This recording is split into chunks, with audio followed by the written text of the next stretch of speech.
One thing that's become pretty predictable on this channel is that whenever Donald Trump is the topic, Jason Rantz always seems ready to defend him no matter what. In this clip, we watch him work overtime trying to justify Trump's terrible polling numbers, even though the data tells a completely different story. There's a lot to break down here, so let's not waste any time and get straight into it. But before we do, if you're enjoying the content, make sure you hit that subscribe button. Good evening, I'm Abby Phillip in New York. Tonight, an extraordinary rebuke of President Trump's presidency, his failure to deliver on his promises, and an indictment of his priorities.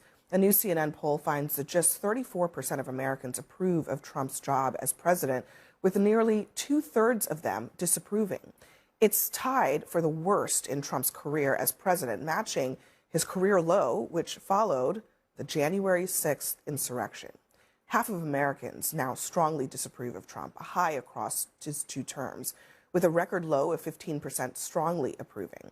Now, within his own party, Trump's approval rating has also hit a new low, and just 19% of Republicans say they're enthusiastic about the rest of his second term.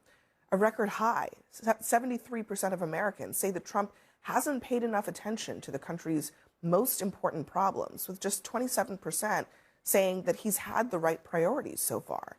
Now, before we begin and open it up to the table here, I want to invite you at home to join our debate. Head to cnn.com/Abby and weigh in. We'll get to some of your comments as we go through the show tonight. But Jason, this is a really terrible poll for the president, and it's not isolated. A Quinnipiac poll had similar results. The president, the American people are really trying to tell the president in overwhelming numbers that they think that he is focused on all the wrong things. When is he going to listen? Is he going to listen?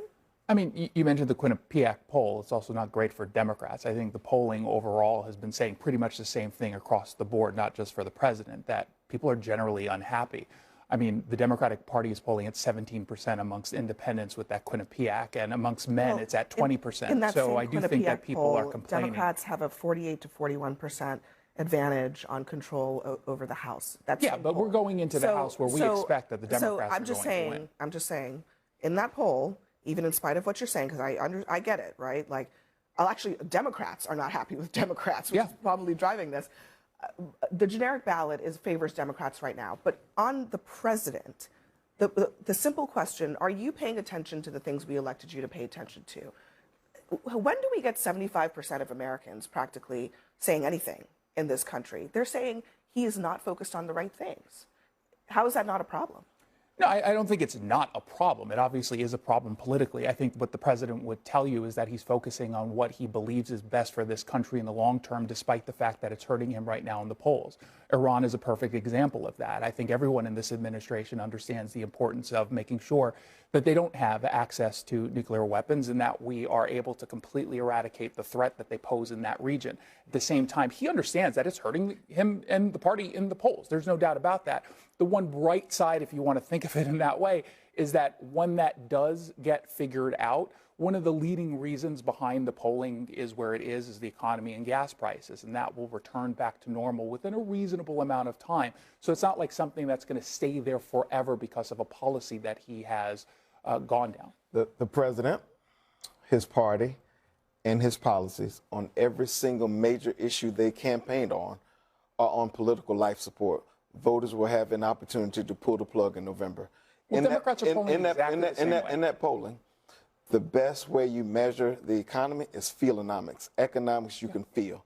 Voters do not trust the president when it comes to feelonomics. That means Maganomics has been a failure. That also means the largest cut to Medicaid in American history, largest cut to SNAP, the 25 million Americans who've seen their premiums, copays, and deductibles skyrocket, including 18.2 million Americans in red states.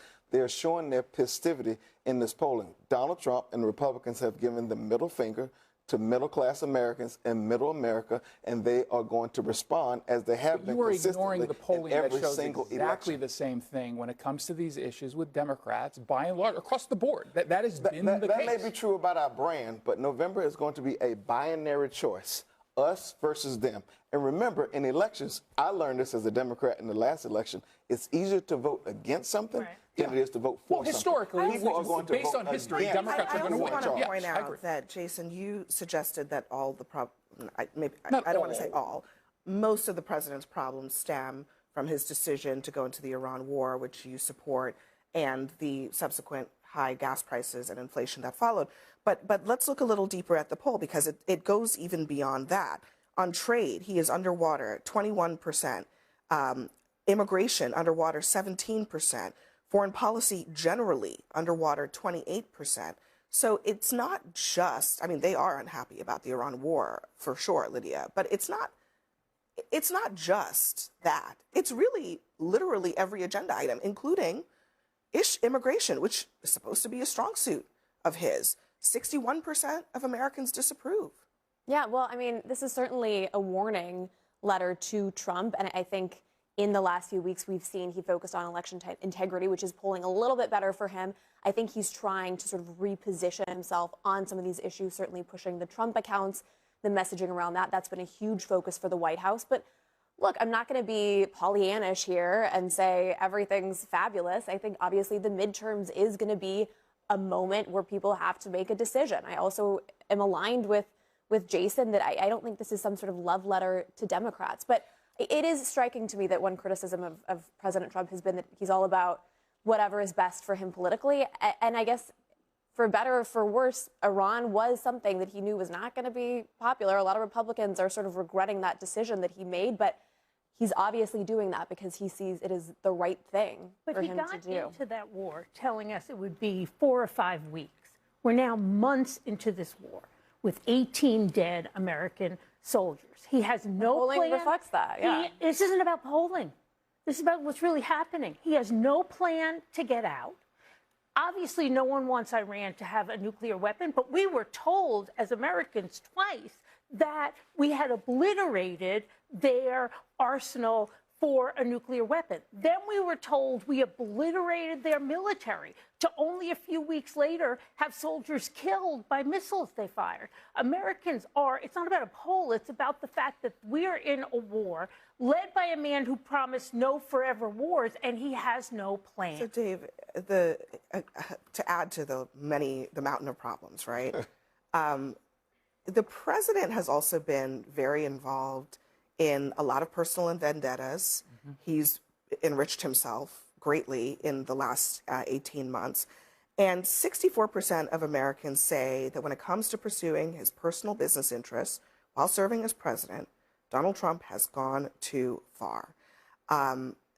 There's kind of this sense, when I talk to Republicans on this show and elsewhere, that, oh, it's just all baked in the cake. They know he's a rich guy. But I don't know. I mean, those numbers seem to suggest that Americans don't like it. It leaves a bad taste in their mouth. Yeah, corruption's going to be a big issue in the midterms. And you can attach it to affordability, which he mocks. Mm-hmm. And then at the same time, he is putting his name on the Kennedy Center and the airport. I flew up today from DJT International Airport, formerly known as Palm Beach International Airport. Don't make me sick to my stomach. It's a controversial thing amongst a lot of people. And so while he's doing that and then making money through business ventures like crypto, people are wondering how they can pay for their gas and their groceries. And so this is a problem because remember, the issues he got elected on were affordability, it was inflation, and it was immigration. And I think of all the numbers you showed, that immigration number should really freak out Republicans. If they're losing on that, then there is no place to go. Well, let's also get a better understanding of what it even means when we're talking about immigration in this context. Because I think if you were to poll specifically about the fact that we actually have a closed border now and people aren't coming across illegally, across the board, Democrat or Republican, would say that's not a good thing. That's not what Americans see. Americans see the $70 billion slush fund Republicans gave to ICE, and they see people being murdered. There's not a single American who was polled there that was pointing directly to that. I guarantee you. They're talking about. Think about the conversations. Think about the conversations we have when it comes to immigration right now in this moment. It's people, it's ICE killing people in cold blood in the streets Covering on their camera. faces. Yeah, it's little kids being arrested. It's That did people happen. happen. No, it did happen. You're talking, no, you're interpreting certain instances in which people have been killed. There's no doubt. But this idea that they're being murdered in cold blood. Renee Good and Alex who Preddy almost ran over an ICE agent, Alex which we Preddy. all saw on What do you video. call the That is two not true. Minnesota You want to- incidents? If you I think want you to might be point to suffering with certain, I think I'm you not might suffering be- from anything. No, I think you might be I'm suffering looking with at a the serious actual case of details. diabetes if you do not think that Americans do not see people being killed in cold blood by ICE. That's why Being killed American in people. cold blood, I think, is rejected by the American people. I think Well, that's not what the overall, poll look at says. some The of the poll says cases. something different. Is that what was questioned? Was that the question? look, Well, they're talking about immigration as a What whole. was that ICE the is question? an element of Jason, immigration. are you suggesting that the American people were happy with how the president handled No, the I'm Minnesota suggesting- enforcement, which did lead to the deaths of 2 American citizens No. in the streets? I'm suggesting that when we ask the point? question simply on immigration, people who are upset will look specifically at that. But when you point out very specific questions under immigration, Sure. you're going to have But- different responses. But either way, on the question of how is the president handling immigration, it seems like people are reacting negatively to that. Yeah. The border is closed. The president could have done that and left it at that. He'd probably have a sky-high approval rating on immigration. He chose not to do that, and so his choices around immigration are what is. That's what's being told right now. Sure, but his choices were that is also exactly based on what people- campaign promises. That's exactly what Again, people are responding when to. you compare this particular issue with where Democrats are polling, they're not doing better than the president. And I think that matters But this as is the well. president's signature, one of his signature issues. Right or wrong, it's never been a great issue for Democrats, but this is the president's signature issue. And he didn't just do what was promised to close the border. He never promised to, arrest a quota Yes, he did. of people. Yes, he did. He He never absolutely talked about mass but I think arrests. sometimes He did. people- He did. But here's the real here's what question. you- Here's the real question for Lydia and Jason. You're looking at these numbers. You acknowledge that there's a problem. At what point do you change course? Or do you just double down on the things that the American people are saying we don't like? I mean, I get your rationalizations, but we're talking elections. There's an election in a few months. Are you just going to say, well, if you don't like it, I promised it. Tough luck, guys. I mean, to my point earlier, I think he is trying in sort of marginal ways to re-message and highlight some of the things that he has accomplished. But I would also just say, I mean, this is Trump, who, as you noted, had a really bad approval rating about 5 years ago. He staged a comeback. So one thing that we know about Donald Trump is he has come back from a lot worse. So And I don't know. Evan, can I just remind you what my mother used to teach me when I was younger? A hard head will make a soft you-know-what. And the Republicans have been very hard-headed and bullheaded about what the American people are saying. You keep telling me or telling us at this table that compared to the Democrats, voters are going to hold the people in charge accountable, not the people who are fighting to make policy better. I agree with the you. party in charge. So that means it's not about what people think about Democrats. It's about the people who are making the policies that are being impacted by voters always want to see I things would happen argue more quickly than it can Yes, possibly your happen. point is correct. I don't dispute that. And history Well, then we tells can us, with close the this segment. exception of 2 times, that the party in power is going to lose at least one branch of government. But the argument I'm pushing back against is that they don't like these policies, so they must like these policies. They don't like the Democratic policies. you're They right. simply are responding to the party in power. I agree with that. Elections are about choices. I agree with you. The Democratic brand is awful. awesome right now. But at the same time, it's about the candidates. As long as the Democrats can make sure that the DSA doesn't take over the party. Which they are. I can argue about that. I think the Democrats will be fine in November. We'll press the ignore button on that We're note going to because that's leave not that one happening. there. Next, for us, breaking news tonight, Todd Blanchard. Let's begin with Jason Rantz because, honestly, his performance during that discussion was something else. Throughout the entire segment, he seemed determined to defend Donald Trump regardless of what the polling or the facts actually showed. There comes a point where it's impossible to explain away the obvious, yet he kept trying to do exactly that. Looking at everything that's happened, it's difficult to argue that this administration has kept its attention on the everyday concerns of ordinary Americans. Instead, many people believe the focus has been on personal branding, political image, and benefiting those closest to the president, rather than addressing the issues families are struggling with every day. Then there's the claim that the decision involving Iran was simply an act of Political courage made for the country's benefit. Personally, I don't see it that way. From my perspective, the move appears far more connected to campaign promises and political calculations than to putting the interests of American citizens first. That's just my opinion though, so I'd love to hear what you think. Be sure to leave your thoughts in the comments below because it's always interesting to hear different viewpoints. Lydia Moynihan also argued that Trump has recovered from difficult political moments before, but today's circumstances are much different. Across the country, families are dealing with higher grocery bills, expensive fuel, rising housing costs, and increasing financial pressure. Many Americans are finding it harder than ever to keep up with everyday expenses while hearing constant reports about political leaders and those around them continuing to benefit financially. Whether you support Trump or not, it's understandable why so many voters are expressing frustration. What's perhaps the most remarkable part is that Trump's approval ratings remain as strong as they are despite everything that's unfolded. In my opinion, that's largely because his most loyal supporters continue standing behind him regardless of the criticism or controversies surrounding his presidency. Meanwhile, countless Americans are still trying to afford healthcare, pay their monthly bills, and manage the rising cost of living. Those realities are reflected in the polls we're seeing today. As always, let me know your thoughts down in the comment section below. Do you think Jason Rantz made a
convincing argument, or do you believe these polling numbers accurately reflect how Americans feel right now? I'd really like to know your opinion. If you enjoyed this video, don't forget to leave a like, share it with others, and subscribe to the channel if you haven't already. Thanks again for watching, and I'll see you in the next video.